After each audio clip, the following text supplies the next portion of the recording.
Everyone, I'm Elizabeth Voss, Editor-in-Chief of Disobedient Media, and I'm here with you once again to read you one of our articles. I've just gotten through recording a very long video on the Oxfam scandal and the context it provides, and providing a lot of context on that and why it's really important to see these scandals not as individual aberrations from a norm of humanitarian aid being positive, but important to see that in a lot of cases this is an endemic issue that repeats itself over and over again in aid groups, whether it's American aid groups, French aid groups, United Nations peacekeeping operations. It just repeats over and over again.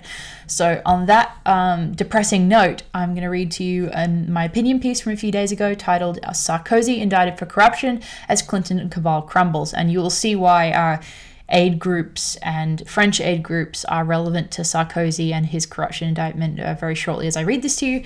I'm not just slinging these things together randomly, they are related. So I guess I'll get right to it. And I have to say, like, this picture that I have as a banner photo for this article of Sarkozy and Clinton practically breaking into a waltz is just so telling about their connection to each other. So anyway, I'll get right back into it. So it seems as if some measure of bad karma has finally come to haunt the friends of Hillary Clinton, with news emerging last week that France's former president Nicolas Sarkozy has been indicted for financial corruption in Libya stemming from the late Muammar Gaddafi's alleged financing of Sarkozy's 2007 campaign. With the protection of the neoliberal queen, Hillary Clinton, removed from the political chessboard after her failed presidential bid, it remains to be seen as to how many more of her supporters and associates have become perilously vulnerable to exposure. And when the Secretary of State Hillary Clinton spat "We came, we saw, he died" in the wake of Muammar Gaddafi's murder, she was not only the only psychopath reveling in a bloody victory, because behind her in the shadows, corrupt leaders like Nicolas Sarkozy were also cheering. But earlier this week, as I said, press reports indicated that Sarkozy was placed under official investigation and charged with passive corruption, illicit campaign financing, and misappropriation of Libyan public funds in relation to the alleged illegal financing of his 2007 presidential campaign by the late Libyan leader Muammar Gaddafi. And then I embedded a tweet from Julian Assange which reads, quote, "In 2010, Nicolas Sarkozy tried to have WikiLeaks banned in France. Today, Sarkozy is in custody, accused of receiving tens of millions from the former Libyan leader Muammar Gaddafi.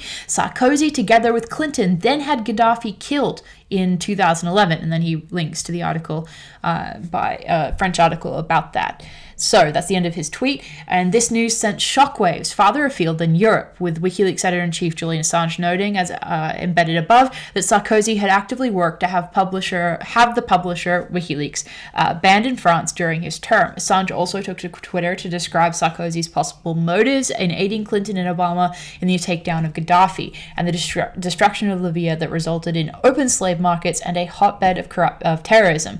Assange highlighted an email chain from Sidney Blumenthal to Hillary Clinton, published by WikiLeaks, which describes Sarkozy's motivation for toppling Gaddafi's regime. And I want to read you actually another Assange tweet, which talks about a possibility that basically, well, I'll just summarize it. Basically, another tweet that Assange sent raises the possibility that the takeover of Libya and the toppling and murder of Gaddafi may have been partly motivated by Sarkozy wanting to get rid of a witness to his corruption. So that's a possibility raised by Assange, just to keep in mind as we go through and read this article.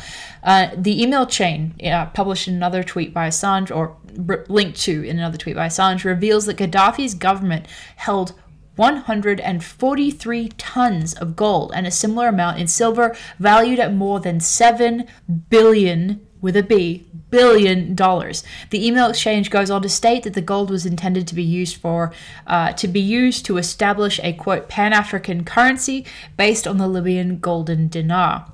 This plan was designed to provide the Francophone African countries with an alternative to the French franc, CFA. That's a quote from the WikiLeaks email exchange, the email exchange published by WikiLeaks.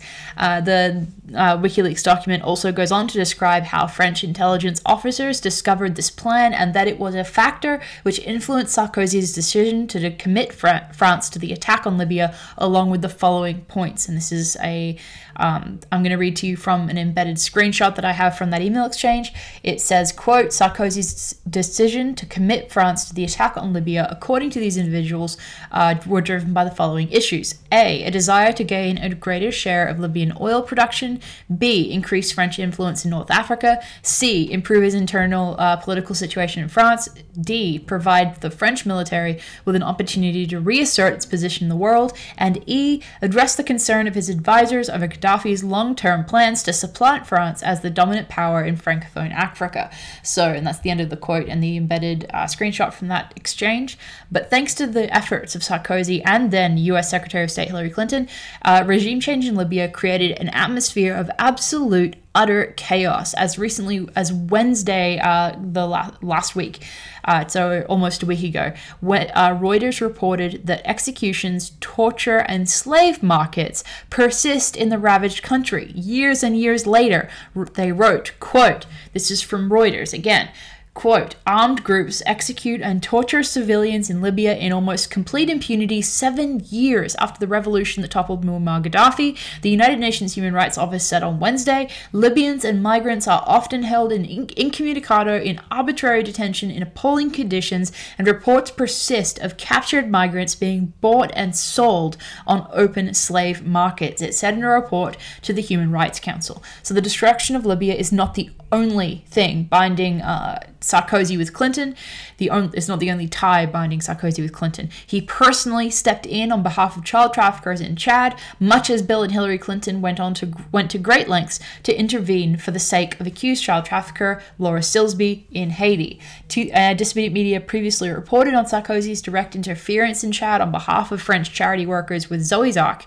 And many of the stolen children in that scandal were not from the war-torn areas that the NGO claimed, had living relatives, and were even dressed with bandages to create the perception of non-existent wounds. If their work had continued undetected, the group would have removed as many as 10,000 children illegally by their own admission.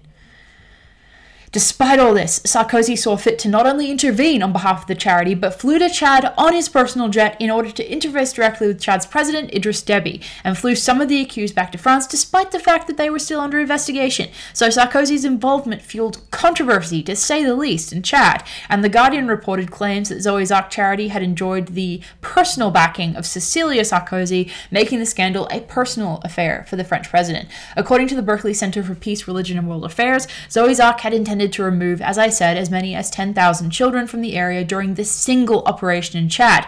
The wealth that Zoes Ark would have gained from removing 10,000 such children is truly mind-boggling. Sorry, I just, this is where I want to use, just say it's fucking mind-boggling. But anyway, French citizens were reported to have been prepared to pay thousands of euros, up to $11,000 per child. At the time, Idriss Déby also indicated a belief that profit from the illegal adoptions may not have been the only dark motive for Zoes Ark. The BBC reported Déby's sentiments, saying, quote, their aim is to kidnap the children from their parents, to steal from the children from their parents, and sell them to pedophile organizations in Europe, and even perhaps to kill them and sell their organs. And that is a quote from Chad's president, Idriss Déby, at the time. Despite receiving presidential pardons in Chad, members of the charity were eventually convicted on related charges in France. And it's also important to indicate that those presidential pardons occurred only when Nicolas Sarkozy flew down to France, to Chad personally, and that before he achieved that pardon for these people, they were convicted in Chad of child trafficking, and they were sentenced to about 8 years of hard labor in the wake of those convictions. So, in addition to their joint efforts to destroy Libya for economic and political gain, the Clintons and Sarkozy both intervened on behalf of accused child traffickers who were exposed while working in the guise of humanitarian aid.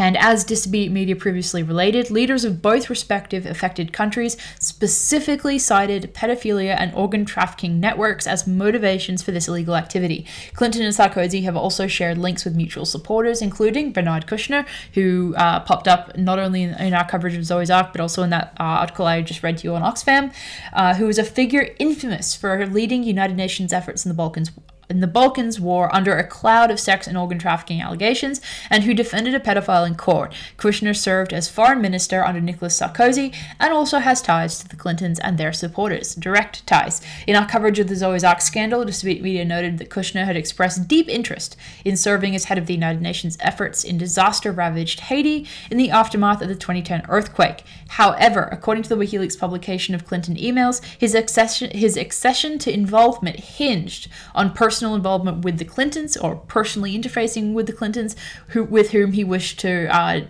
communicate directly. So this is I'm going to read to you an embedded screenshot of a email exchange published by WikiLeaks between Milan Verveer, Hillary Clinton, and Cheryl Mills. It's to Hillary Clinton. It was sent in 2011, and the subject line is Bernard Kushner, and then the email reads, quote, I saw him at the memorial and he has expanded since that he's told Ban Ki-moon he will take the job of United Nations Special Rep for Haiti if, in capital letters, if, he can work on common strategy and platform with you, your husband, and that's Hillary Clinton, Bill Clinton, and Paul Farmer. And Kushner wants to meet with President Clinton in New York and is willing to come to DC whenever suitable for you to discuss with you. So this is talking about Kushner being willing to take the job of Special Rep for Haiti for the United Nations if he can work on strategy with Hillary Clinton, Bill Clinton, and Paul Farmer. He wants to meet with Bill Clinton in New York. He wants to meet with Hillary Clinton whenever she can. So this is a direct, interaction between Kushner and the Clintons. It's directly discussing him taking a role in Haiti only if he can work with them. And this is the same guy that is Sarkozy's ex-foreign minister. So in Disobedient Media's previous report on the endemic abuses that have taken place in the name of charity, this author wrote regarding Bernard Kushner's defense of Michael Sounelé, noting that, and that's a convicted pedophile, noting that instead of condemning Michael Sounelé after allegations of sex abuse emerged against the aid worker, Kushner staunchly defended the guy in court. He had previously gone on to say that Sounellé's work was a, quote, model for international bodies, as reported by French press. So one can easily imagine that an indictment may not have come for Sarkozy if Hillary Clinton had not been the conqueror. If Hillary Clinton had been the conqueror in the 2016 US presidential race, it is as if the heads of state were in reality a self-perpetuating organized crime network acting in the guise of political maneuvering. So Sarkozy's indictment speaks to an audience much broader than France. Obviously, it is relevant to war-ravaged Libya, destroyed Libya, to the families of Chad preyed upon by Zoes Ark, and to Sarkozy and Clinton's shared hatred of WikiLeaks. Sarkozy's downfall sends a reverberation through the geopolitical landscape that suggests the Clinton cabal, the Clinton political cabal, is finally giving way piece by piece. And that is the end of that article. I really appreciate H.A. Goodman reading part of this to his audience. That was awesome of him, and he did a great job connecting this issue of Clinton supporters and similar corrupt political leaders falling in various countries. And that was a really great, broader take on this issue. And I hope that this shows that, Clinton's protective power is waning. And I'm hoping that this means that hopefully, I'm saying hopefully a lot, but, depending on the strength of Trump's administration and integrity of his administration, which I don't have a lot of faith in, hopefully the Clintons and their associates will face charges eventually. I really do hope that. Until then, all we can do is keep reporting on them, keep speaking out about them, keep investigating their corrupt ties, and refusing to be silent despite the media, telling us all we're fake news very, very often. So I appreciate you watching. I appreciate your feedback. I appreciate you listening, and I will be with you soon again to read you more about articles. I know I have quite a few that I have not made videos of yet, so expect that in the next couple of weeks. And I'll see you next time. So you can find me on Twitter at ElizabethLeaVOS. You can find Disobedient Media on Twitter at Disobedient News, and I'm also on Steemit. And then a couple of my colleagues are on Steemit as well. And we also have a Disobedient Media Facebook page if you're on Facebook. But I would ask that you get off of Facebook and join us on Steemit. So, but however you find us, thank you for your support, and I will see you next time. Bye.